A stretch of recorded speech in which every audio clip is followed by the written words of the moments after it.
Welcome to the Happy You're Here podcast. In this show, we talk about tools, techniques, and ideas to help us live more fulfilling and connected lives. In this episode, we have Matt Tompkins from Omaha, which is great because recently I've been interviewing guests from all over the world, so it's cool to have someone from Omaha again on the show. Matt is a media creator. He does all kinds of different stuff that I'll let him kind of introduce a little bit more. But like we've been doing recently on the show, I want to start out getting straight to the point. The show originally was all about tools and techniques and ideas that can help us live more fulfilling lives. So I want to toss this over to you, Matt, right away and say, what is a tool or an idea that has been instrumental in transitioning your life to becoming more fulfilling? Right now, I would say probably the biggest thing is establishing boundaries and routines, and they kind of intertwine together because in doing the media creation and Yeah. being manic depressive, I would get just all into projects, and I did that in like yearly phases of like, okay, the next 4 years I'm all into this or this or this. And when it got to producing a TV show, it was a sketch comedy TV show. It was my dream to always do this. That's when things kind of spiraled out of control because I was just always working at home. I could set my own schedule, and I was also on a bunch of prescription pain medications for surgeries and stuff that I had, and that was all a combination, just a recipe for just demise. And Yeah. and even when I got sober and clean, it was about 2.5 years sober and clean. I still felt horrible, and I was still overweight. Just didn't. I I couldn't figure out why. If I couldn't figure out if it was my job making me depressed, or if I was depressed because of my job, or yeah, or the other way around, this chicken and egg thing. And what helped me was it was a couple kind of turning points, but like one of them was a book that my wife recommended called Micro Resilience, and in there they talk about setting boundaries and routines. And so I started doing that, and a routine that I had when I was in my early 20s was working out and doing weightlifting and having that as a just physical strength training and exercise. That Mm-hmm. was a routine that I had, and so I started getting back into that. And at the same time, this would have been earlier this year in January, with my work situation, I also started creating boundaries there where I'm not, I work early in the morning, so after 2 o'clock, I'm not checking my emails anymore for work. And, if they text me at 10 o'clock at night, that's inappropriate. So I'm not going to text them back. Or, I'm not going at 6 o'clock every night is my own cutoff, so I can't work on my own projects after 6. I have to have 3 hours of just downtime to kind of decompress and, not working through the weekends and just little things like that. Yeah.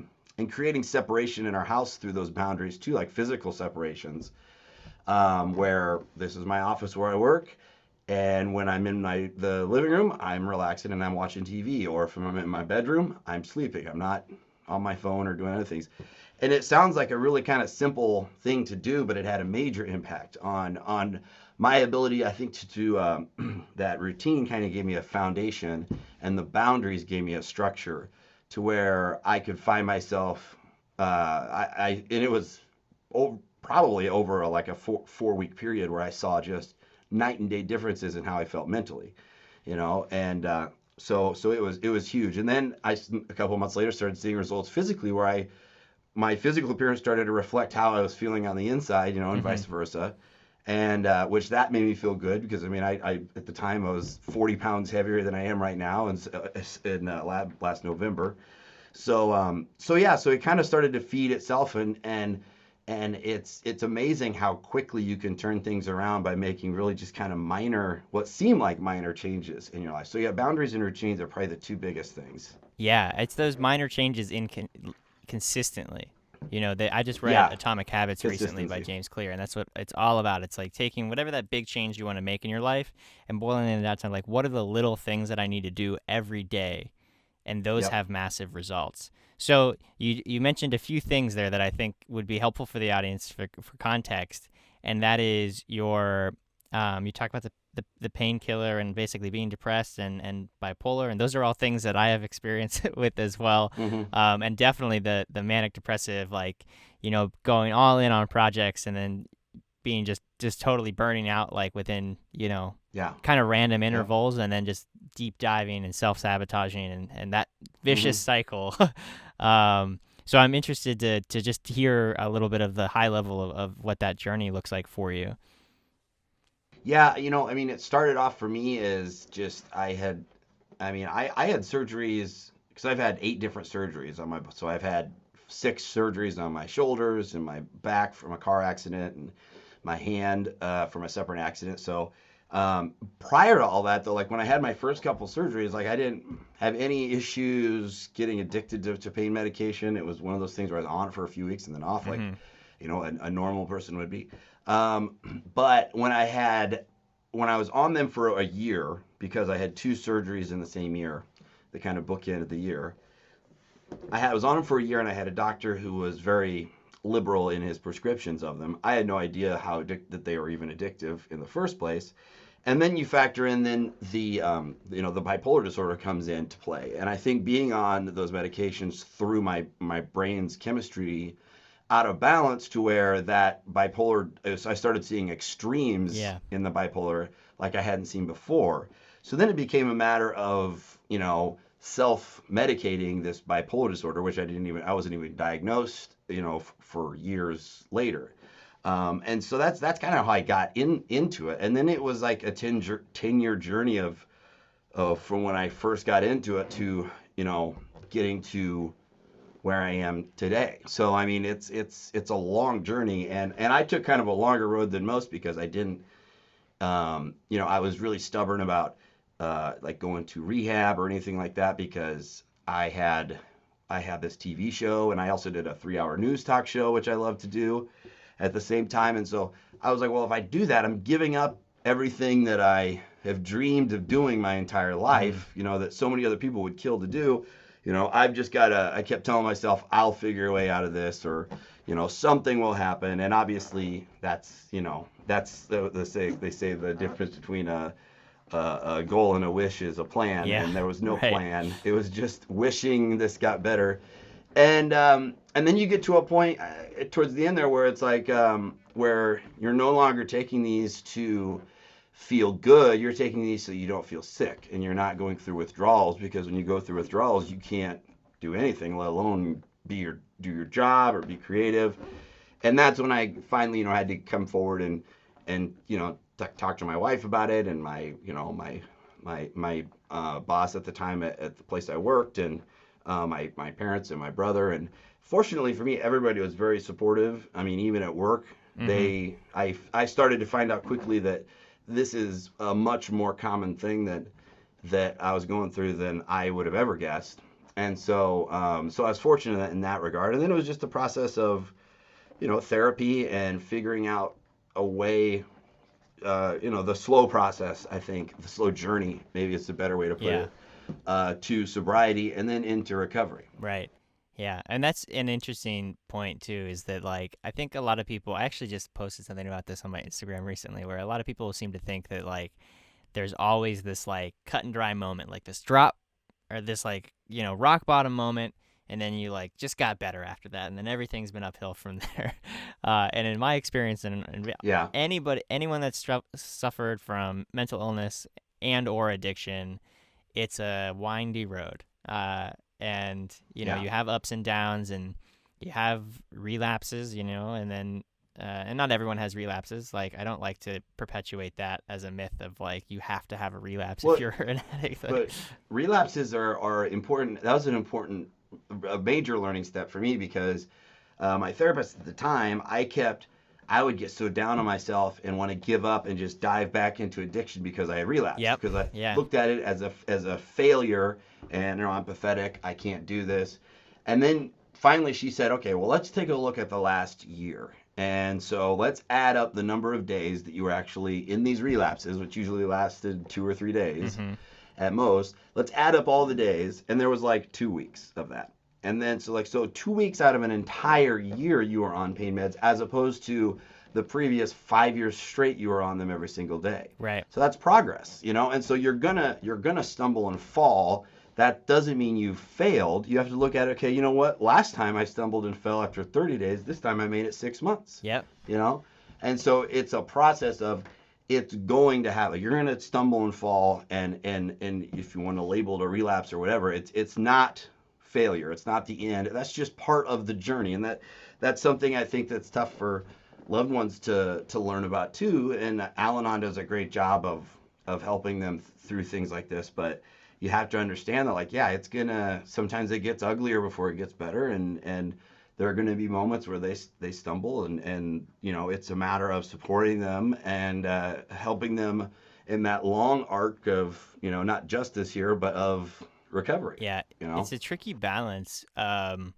The like self-compassion whenever you relapse, and this can apply to people, even like obviously we're talking in the context of addiction right now, but even when we're talking about habits that we don't like, it's incredibly similar. I mean, addictions are Well, just behavioral addictions. extreme Yeah. habits, right?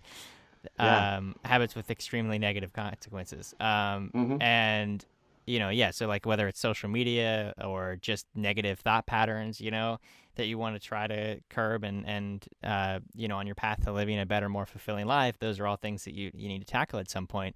And just because I had a day where I was just beating myself up all day doesn't mean I failed with the negative thought patterns thing. It's just like, okay, well, that's honestly, they're usually great lessons for like what was the thing that triggered that, and then now I know, now I know Yeah. what to watch out for. I know how to, potentially respond to that, and then I'll get another chance at some point to test that resolve again. And well, using even the analogy of working out and exercising. Yeah. When you go to a gym, you are literally failing. That's what your goal is. You are pushing your muscles to failure, because at the point of failure is when they break down, and then they can recover and rebuild stronger than they were before. So that's the whole, Yeah. that's what you're doing with every single exercise or lift, is you're pushing yourself to fail. And so you should actually fail and fail often in a lot of ways, because yeah, you're going to learn more from that. You're going to learn more about yourself. I mean, if you look at anybody in anybody's life that they know who's has it all handed to them, and they're entitled, and those usually aren't very good people. They're not very nice, because they can't relate or understand to struggling and learning to how to pick yourself up, and how to depend on other people and ask for help, which is, Yeah. I think, one of the most challenging things to do for anybody. Oh, absolutely. Yeah, I can resonate with that a lot. Yeah. Um, yeah, so fitness has definitely been a big part of your journey. It's interesting because it has not been of mine, and I'm Yeah. still It's actively like I need to. That's a very like I'm chronically tired, and I think that a big portion of that is just because I do not exercise enough. I used Mhm. to be an athlete when I was in high school and early college. Not like a weightlifter or anything. Like I was never Yeah. really that into any of that, but I was very competitive. I would practice. I would be running like 5 miles a day because I was doing cross country and Yeah. soccer. Okay. And I just kind of like got lazy with that because I had no competition to motivate me. And I've been thinking recently, like, what can I pick back up, like tennis or soccer or something where I can play with other people, where there's that social competitiveness aspect that can motivate me to get Mhm. out and move and push my body a lot more. Because Yeah. right now it's just like I'm not motivated enough to do it, even though like and I know it's having a negative impact on my life.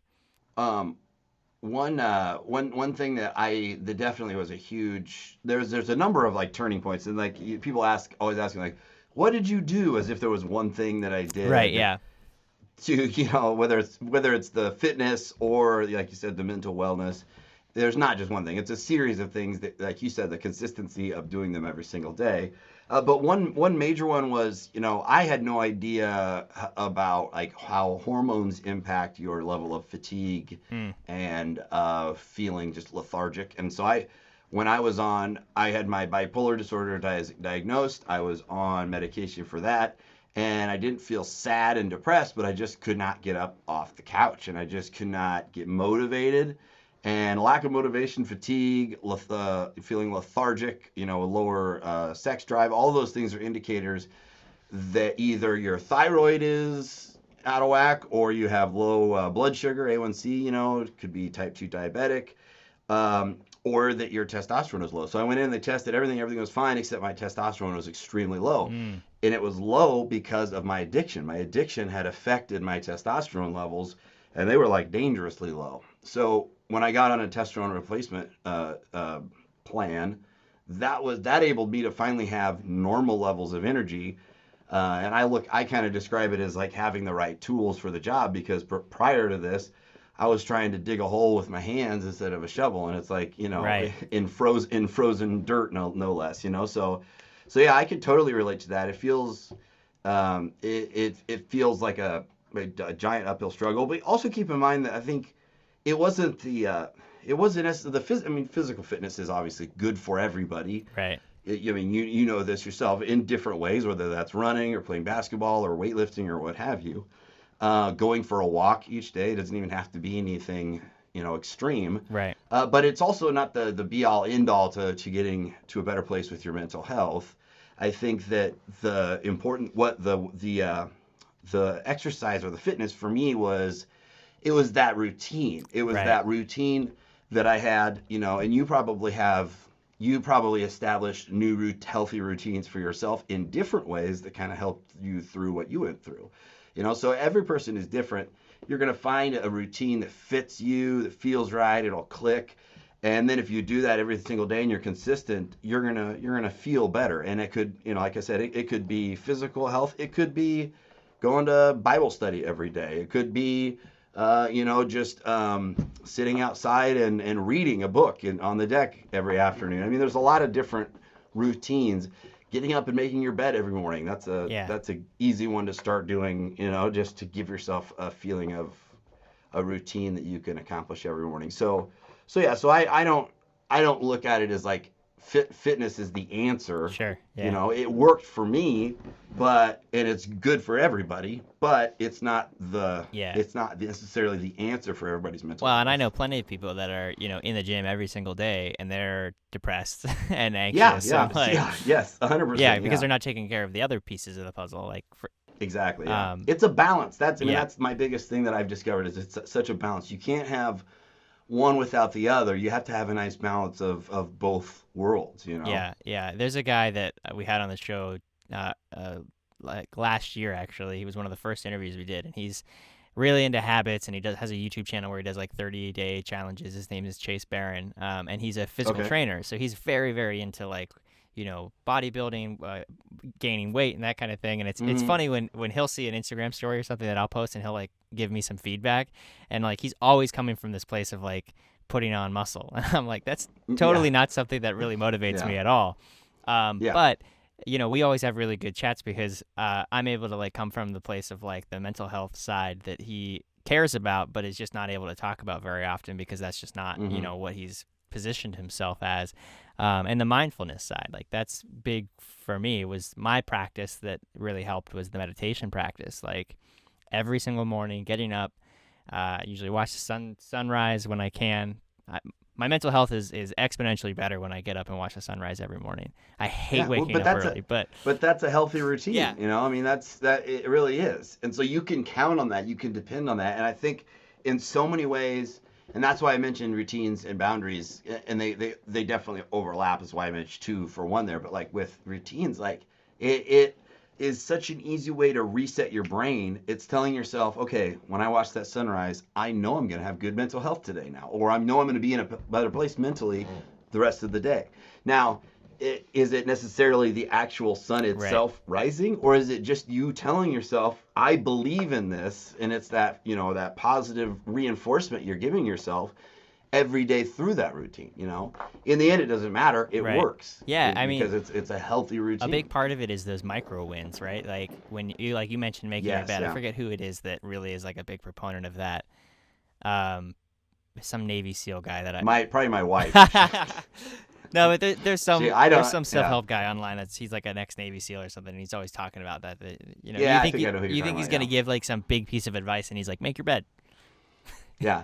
Which is weird because, like you said, everybody's so different. My wife makes her bed every morning. She gets up every morning at 4 a.m. She doesn't have to be to work. Well, she doesn't have to be anywhere now because she works from home. But like prior to this, she didn't have to be into work till 9 a.m. She just loved getting up early. That was her time, and she loves making her bed every single day. And I'm the exact opposite. Like I can sleep in as late as I want. I mean, I get up early now for my job, but most of my life I've been a night owl, and I never make my bed. I mean, unless I've got company coming over that's going to be walking through that room, I see no point in it. So, but I have other routines that I found, Yeah, that work for me, and that's a routine that works for her for sure. yeah, yeah, and I think that's that's the awesome part about this show specifically is that we're sharing so many different tools and ideas and stuff that can Yeah, yeah. become that. And you might listen to one episode. I might even interview someone and be like, yeah, that's totally not me. Hmm. But I know that for someone else that might resonate with them. And the key thing is just to try things, right? Like you don't really know whether or not it's going to be something that, and you got to try it for like, if it sounds like it might be helpful for you, you got to try it for like a couple weeks. If you try it for a couple Yeah, days, yeah. there's like definitely a dip after like the first couple days is like, yeah, this is great. Like I'm waking up for the sunrise. And then like day 4, you're like, Yep. screw this. Yeah, yeah, yeah. But then you No, push that past that and you start to see the results. yeah, I even say give it like 3 weeks Yeah. because I mean there's that old adage about 21 days to break a bad habit or establish a new one. Like give it 3 weeks because I remember when I had to do that when I started working mornings because like I said I was a night owl and then all of a Yeah. sudden I had to get up at 3:30 a.m. every day. So it took me about 3 weeks. It was the first 3 weeks were just pure hell, and then my body finally started adjusting and got used to it.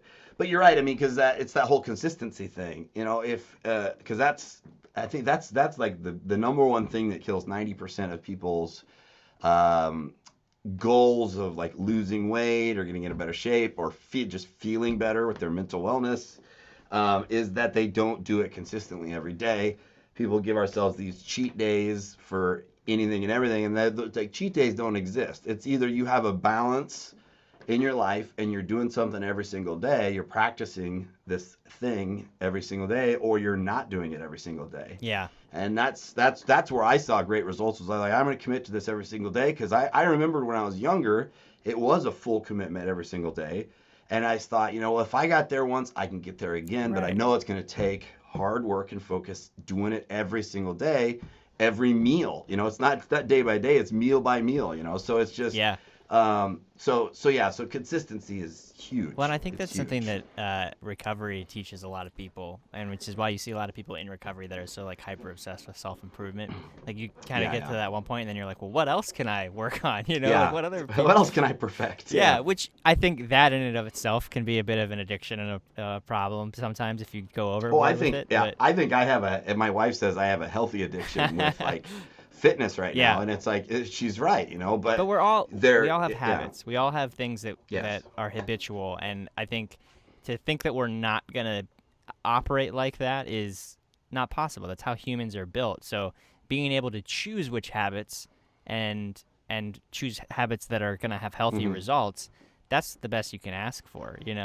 yeah, yeah, for sure, yeah, I agree. I think it's a fine line between what is a destructive addiction and a healthy habit in a lot of ways, and people, and that's one big thing that I kind of realized with when I started the podcast I'm doing now is because I realized that there were a number of other things behavioral addictions that I had Yeah. that were also negatively impacting my life. And I looked around and I thought, this isn't just me. Behavioral addictions it's I think one of the most underappreciated or respected areas of addiction because we don't necessarily look at like how many times we pick up our cell phone a day as an addiction or how Yep. many times we check social media or how those social media likes or comments or shares or how many views our video got, how that affects the same part of our brain as cocaine, Yeah. and or binge watching TV. I mean, all of these things I'm listing, by the way, are things that I am still trying to get better at not doing. Right. So don't get me. I'm not trying to say I'm not on my high horse or anything here by any means. But I definitely can see it for what it is now. And so like eating fast food, that was one that I had to cut because that it's such a false feeling of satisfaction, Yep. and it's just I noticed that each time I was doing these things it was the same thing as when I was trying to get that short-term fix off of the pain pills. It wasn't making me feel better, it was just making me not feel bad. Yeah. And so it was like, okay, if I can eat this crap or watch this show for 10 hours it'll temporarily numb me so I don't have to think about the real issues that I need to address. Yeah, absolutely. The food thing is huge. Like sugary foods, like savory foods, like that are overly we process. Humans in nature did not have to deal with that. Like sugar was great in nature because it provided Yeah. condensed calories and energy, right? But we've over optimized our food source to that, where now Yeah. it's like a major problem for a lot of people that may or may not even realize it. The amount of Hmm. sugar consumption uh, Yeah. is just destroying your brain and your ability to like manage motivation and manage all of those things, and it honestly like messes with your hormones too. Yeah, it does. Yeah, and it's all started. I mean, it went so far back. People don't look at like sugar as this like a cartel, but it almost is. I mean, it really is. It's something that started back when the whole fat free phase came into the country back in the 70s, Hmm. where it was like, oh, fat free, it's fat that's making you fat. Yeah, that sounds right. Yeah, Well, right. it wasn't. It was fat is good for you. I mean, fat, carbohydrates, proteins, they're all good for you. Your body needs all of them, just in a balanced Yep. presentation. And so sugar is in high fructose corn syrup, which we know, and high processed foods. Yeah, there's studies after studies saying that it doesn't just help you put on weight or give you, respiratory or heart problems and cholesterol, but it also, like you said, it can deteriorate your brain just as, if not more severely than, say, having a cocaine addiction or a hard substance addiction, because that's really what sugar is. It's one of the most addicting things. And people ask me, why is soda so hard to quit? I gave up caffeine and it wasn't this bad. Yeah, it took me 3 months. I was a Coca-Cola addict, Yeah, basically. right. I could drink a 6 to 12 pack a day when I'd be editing all night, Yep. and it took me 3 months just to wean off of that to get to water, and yeah, it is hard, it is addictive, and it's very dangerous and even deadly, I think, to a Hmm. lot of people, as we're seeing now. Yeah, yeah, it's a huge trigger for me too for depression. Like I'll notice like I'll have a it drove me crazy my last apartment that I was in where I had a roommate. She would always have candy like laying around cuz her mom would give her Yeah. candy and she'd just have these bags of candy and I would just eat the whole bag in one sitting because Mm-hmm. most of the time I've cut sugar out and then it's basically like, I have this moment of relapse where it's just like I'll just have one. And then Yeah. it's like I eat the whole bag and then I just feel horrible. And then the next Yeah. couple days, and I'm mindful of that. Like I realize, like, like let's say the next day I feel super depressed and just like I have no energy and I just feel wiped out. Before I would be like, well, what's wrong with me? What's going on? And now I'm like, oh, okay, it's because I, binged on sugar yesterday. Maybe just don't do Yeah. that. Yeah, no, that's right. I mean, they've studied that, like, how like just a can of Coca-Cola affects your body within like 60 minutes, 2 hours, 3 hours, 24 hours. And it's pretty, if you look at it just for one can of Coke and you're like, holy cow. Yeah. Or one meal, like a burger and fries, not even counting the soda, at Wendy's or Burger King. There's some guys I watch online, they do a lot of those like 30-day challenge type things Hmm. too. And one of them was, it was just a 24-hour challenge where they wanted to see how long they would have to work out in the gym to burn off the calories that they just ate in one burger and one fries. It was like 12 or 1400 calories just, and I think they went to like In-N-Out Burger, so it wasn't anything abnormal.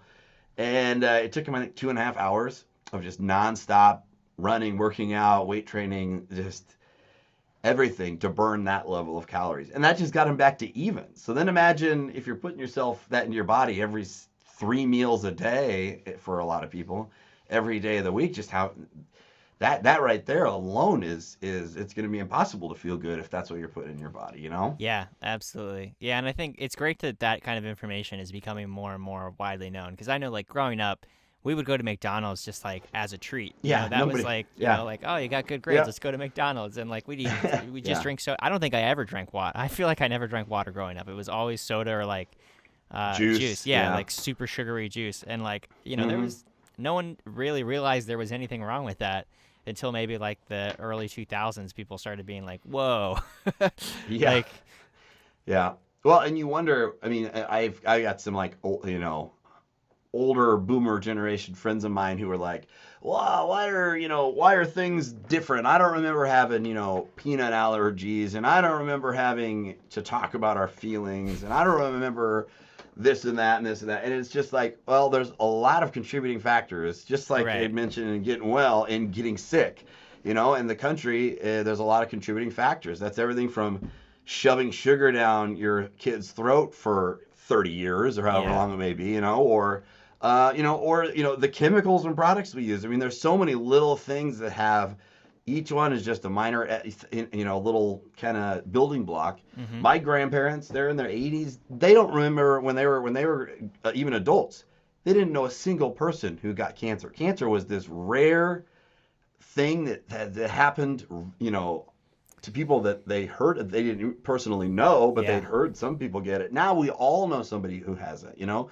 So again, yeah, you got to start looking around and wondering, okay, well, what have we been doing to our bodies? What have we been putting in our bodies over the last 50 years that has had this dramatic shift and change? Right. Because it's not just the change of perception.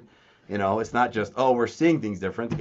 There's literal tangible scientific evidence to show that there are differences in human beings and our health, wellness, fitness today versus 50, 60 years ago. Yeah, I think that's why we are seeing this huge resurgence or focus on wellness, whether that's mental or emotional or physical, and how those things come together. And because we're starting to wake up to that, I think people sometimes go a little crazy with it. And not that I think, it's a total justifiable response like, to see threats to your health everywhere, because there kind of are.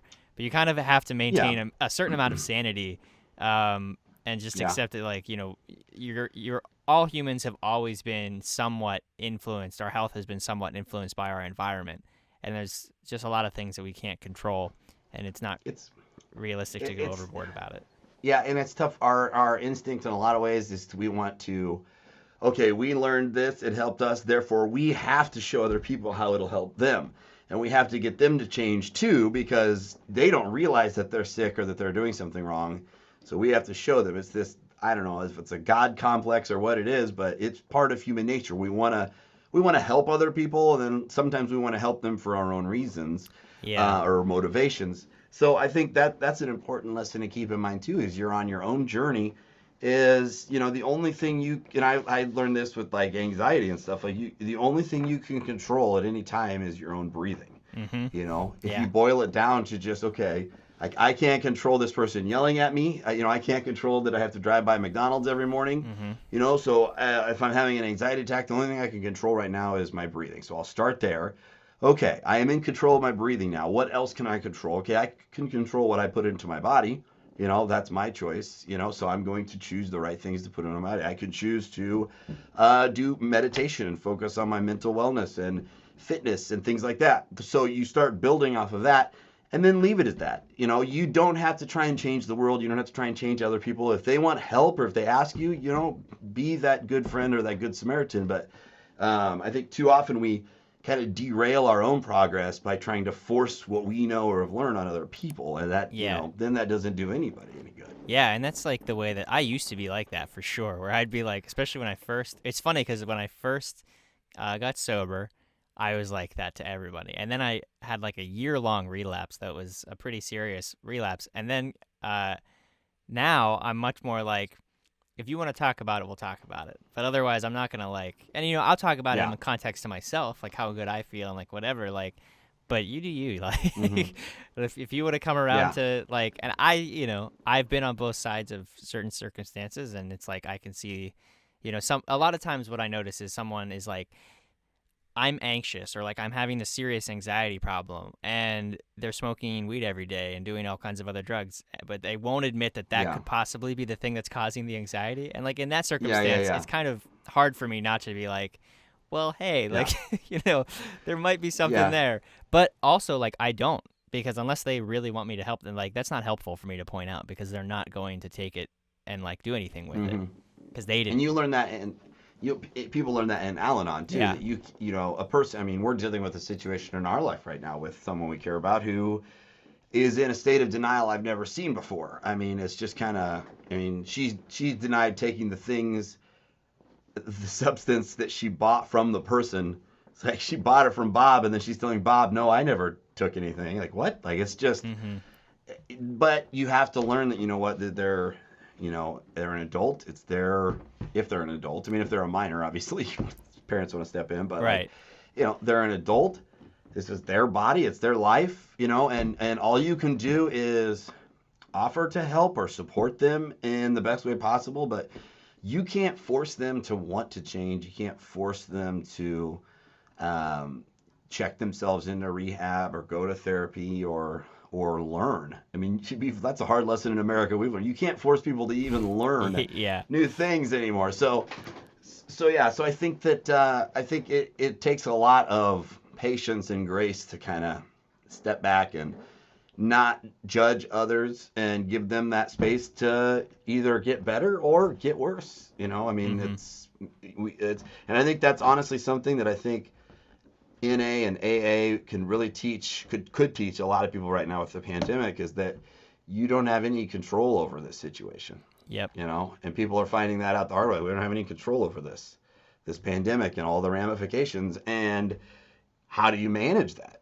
I think it's funny that this comes up in every single episode that I interview someone or anybody that I What's talk that? to, is this idea of, which is funny because everyone has their own places where they learned this idea. For me, it was from Stoicism and then later Buddhism too, and Mm-hmm. obviously AA also, is this idea that you can only focus on the things that you can control, and you need to release the things that you cannot control. Otherwise, you're going to just be full of suffering. Yeah. And Mm-hmm. that's where almost all suffering comes from, is from trying to control things that you cannot control. And Exactly. it's crazy because there are so many things that we can control that we're like, sitting there worried about who the president is and what Yeah. they're doing and like Yeah. Yeah. what Bob down the street is doing, Mm-hmm. when like there's so many things in our daily lives that are making us, that could make us feel better if we just focused on those things. Yeah. And that's been my kind of, I guess, mission to a degree. I mean, because that's something big that in that book I mentioned earlier, that micro resilience, that Mm-hmm. that these two coaches, they go around and they'll help coach individuals and stuff, and a lot of famous athletes and stuff like that. But yeah, it's that ability to see, okay, I can only control, like you said, what's in front of me and what I'm going through, and eliminating all those things that are not productive, that are not positive. And so, like, for me, it's like, why am I watching 4 hours of cable news every day? Like, am I really learning something? Am I bettering myself? Or is this just tabloid, uh, you know, gossip preying on my Yep. fears, to give me anxiety? And that's the latter for me, at least. And you know exactly how that works too, having worked in that Yes, industry. yeah, Yeah, me too. yeah. And it's like, I mean, the most famous manipulators of that type of medium will admit freely. I Yep. mean, even from Sean Hannity to Rush Limbaugh, they know it's a show. I had a guy. It's a show they're putting on. They're not really believing everything they say. They're Right. saying it because it's a show and that it works. It Oh gets yeah. people terrified and they listen. And then they make much of money. Yeah, I had Yeah.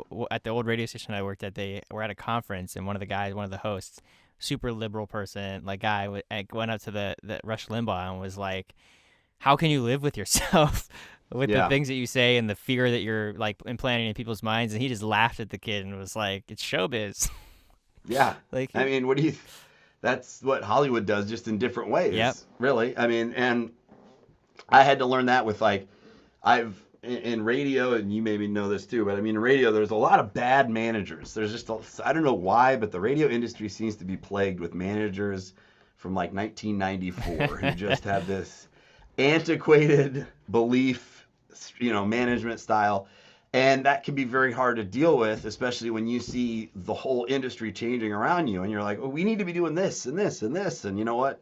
And they're like, no, no, no. And I would get a lot of anxiety at work, and I finally realized with these people that, like, I'm not going to change them from being a narcissist or being having that personality or that belief or that management style. I can't. It's impossible to change it. So, are they going home every day and complaining to their wives for an hour straight once they walk in the door about how stupid this is and Yeah. everything? Or are they just going about their lives? And it's usually the latter. Right. And so why am I obsessing over this every day then? So it's like, okay, I can't change them. I can't control them. I can only control how I react to them. Mm-hmm. That's the only thing that I can control. And once you start doing that, then it's almost like, it's almost like you see the trees through the forest. It's like you have a step back and you're like, oh, okay, like, this isn't a big deal. Why was I freaking out over this for so long when I can see for what it really is. Yeah. I can, and most of the time you see people, it's like, wow, that person just, you feel sorry for them Right. almost. Yep. These same people that, not so long ago, I was just thought, oh, they're just idiots, or they don't get it, or I just want to, like if physical combat was allowed, oh my God, this would be great. Like that level of frustration. Right. And Yeah. then when you flip it around, you're like, wow, like it's obvious that the way that they deal with stress is by manifesting it in anger or in, different ways, So if you kind of learn how they operate, you can say, okay, I know why they are the way they are.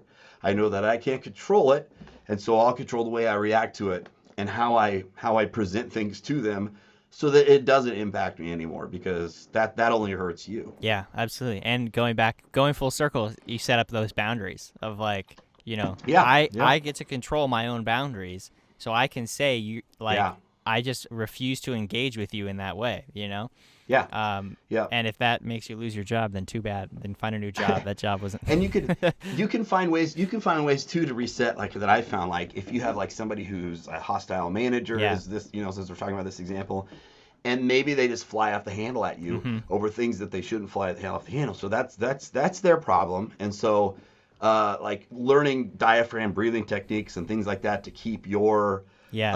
um, your heart rate down so that you don't react emotionally in the same moment. But I've said things like, listen, like I understand that this is making you upset right now, but I can't have a conversation with you when you're like this. So let's calm down and let's reconvene in an hour when we can have a rational discussion. And usually they'll be caught off guard, like, well, what? But Yeah. in Right. today's world of HR, they're not going to start yelling at you again. Right. Yeah. If they are, then you should go to HR and talk to them. But it does work, Or like my manager was notorious for just saying, calling these meetings with me and my supervisor. All right, we're meeting 11 a.m. Monday, and put it in the calendar, but it would never tell me what they were for. And so then I would show up to the meeting and get kind of attacked from both people. Why are things happening this way? And why isn't this? And why isn't that? And of course you feel defensive, and you're like, I would feel like I'm having a panic attack in that moment. And Right. so I just said, listen, I can't meet with you unless you tell me what we're meeting about. And it's not just because I need to know, it's because it's for my own mental health. Like I can't, that I have, anxiety problems, and I've discussed this with our HR person. It's just, I can't do that. And they'll respect it. I mean, Most times, I yeah. haven't, most times they will. So, if you're saying nothing and you're doing nothing for yourself to protect yourself and create those boundaries, Mm-hmm. then they're going to continue to be violated. Right, absolutely, and that holds true for in the workplace and in your personal life, and if Mm-hmm. yourself too. There's so many ways that you set boundaries with yourself, and then there was someone that I had on the podcast recently, and they were talking about like the how much do you trust yourself when you say you're going to do something. Yeah. Do you violate that trust? Because that's where a lot of self doubt and Mm-hmm. issues with your self Shame. confidence and shame comes Yeah. from. Is you have to start. You might have to like really pull back the the like level of what you're expecting from yourself, because Mm-hmm. you've just proven to yourself that you can't do that. So like say it's make your bed every morning, like saying I'm gonna make my bed in the morning, and then I'm gonna prove to myself that I can do that, like making it a super small win rather than trying to like go way overboard. Yeah. I'm a I'm a big believer in like mini goal setting, Yeah. like things like making the bed and things like that. I mean, I think they do help a lot, and they help you kind of the feeling of feeling overwhelmed and frustrated. I think you can really break that up by taking on big projects or big things in your life piece by piece and breaking it down into smaller sections. But you're right. I mean, and even with addiction too, I think that you learn that you don't trust yourself because you can't, I Mm-hmm. mean, other people don't trust addicts. The addicts don't trust themselves either. Right. And I think that's probably a big factor in leading to the amount of guilt and shame that addicts put on themselves, that makes it almost impossible in that moment for them to see getting help or getting better, Right. Yeah. Yeah. Okay, so I would like to point people to your show because you have a show where you talk about similar things mostly, Hmm. and that is The Fix, right? Yep, it's The Fix, and 'cause there was when I picked the title, apparently there's another show called The Fix, Okay, yeah. which is about sports or something. So it's The Fix, It's The Fix, and okay. yep. And the premise is a lot along to what we're talking here about, kind of how I found balance and talking to people. I'm a big believer in other people, in sharing my story, but then also other people that people may know and respect or look up to, public figures, etc., share their story, because that definitely helped break the stigma for me when I was going through it. And the name "It's the Fix" comes from that short-term fix that I Mm, stumbled upon when I was going through addiction, of like, I need it not to feel better, but just to not feel sick. And there are so many other short-term fixes in our yeah. lives that we keep going for. So really the premise came from that, and then like finding a long-term fix that you can commit to. So we try and offer different ways, things that have helped. Myself and my wife usually joins me each week on it. I put her through a fair share of trauma through this whole ordeal. So she's well versed in that. So it's been really fun so far, and as I'm sure you found out too, it's been really touching to hear the response Mm-hmm. from people, even if it's just somebody who just knows you, an old friend from high school. I had a woman I went to school with her kid, and he died in an accident, and she years ago, and she reached out and said, God, I wish that you and my boy could have talked 10 years ago, because he would probably still be alive, and you probably wouldn't have gone through what you went through, because it was alcoholism and substances that kind of led to his accident and demise. So Yeah. it's really touching to hear that. Now that's the biggest thing I'll probably would want to leave people with, is that you're not alone. We all have some sort of mental health struggle, some mental wellness goal that we're trying to accomplish, or place we want to get to.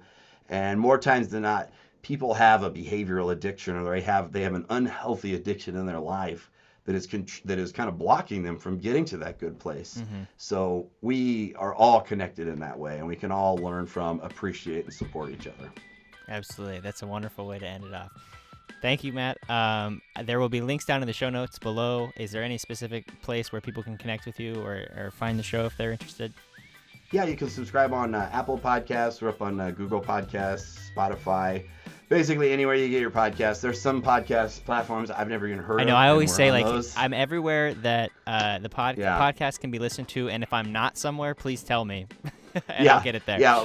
You can find, just if you search "It's the Fix," we do have a website, itsthefix.com, as well, where you can subscribe and listen there. But yeah, everywhere you get your podcasts, "It's the Fix." Would love if you have the chance to check it out. Awesome. Thank you so much for your time and sharing your story and the insights you've learned along the way. You too, man. It was great talking with you.